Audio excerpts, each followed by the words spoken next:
C'est une question de réparation. Il y a des réparations évidentes, puis il y a des réparations intrigantes.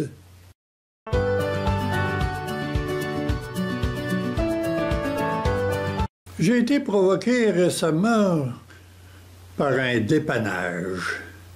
Bon, voici mon histoire de réparation. Alors, je commence jeune. Quand on est arrivé dans la classe de Mlle Rochette en première année, elle nous a fait faire un tour de classe de ce qui pourrait susciter des interrogations.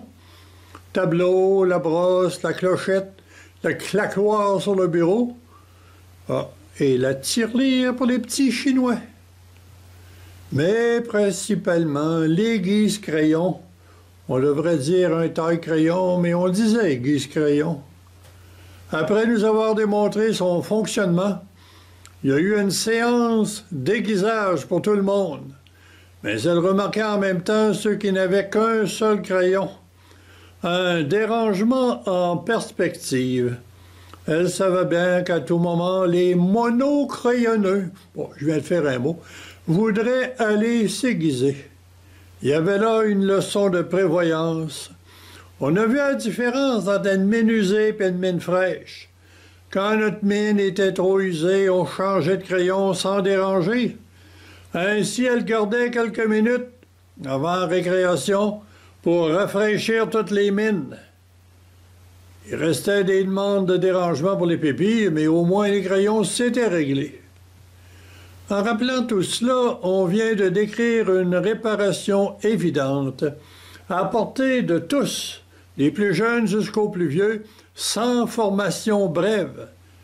J'arrive aux réparations intrigantes, plus compliquées, qui reposent à la fois sur un modèle mental et un apprentissage des compétences. Mes compétences personnelles viennent de mes années préscolaires, dans la quincaillerie, et à l'adolescence de l'électronique à partir des magazines comme Populaire Mécanique. Les radios de l'époque à Saint-Laurent, je les réparais très rapidement. Quand la télévision est arrivée, j'ai aussi gradué. J'avais reçu en cadeau une valise spécifiquement conçue pour le dépannage mobile. Cela surprenait bien des gens et construisait petit à petit ma réputation de réparateur. Même à l'université, j'avais toujours dans la voiture un coffre d'outils. C'était plus rapide que de faire des réquisitions en copies multiples et d'attendre que ça soit acheminé puis traité par la maintenance. Quand les ordinateurs sont arrivés, j'ai complété mon apprentissage en prenant note des types de pannes qui pouvaient survenir. Ça a même contribué à augmenter ma réputation de réparateur ou de conseiller, ce que je fais régulièrement au téléphone. Voici arrivé le moment de faire œuvre d'humilité. Un ordinateur s'est mis à écrire n'importe quoi. Je tapais T et il écrivait 8. Après avoir tout nettoyé le logiciel, le trouble revenait, il se déplaçait. En informatique, les troubles proviennent presque toujours du système d'exploitation et du logiciel. Mais pas cette fois.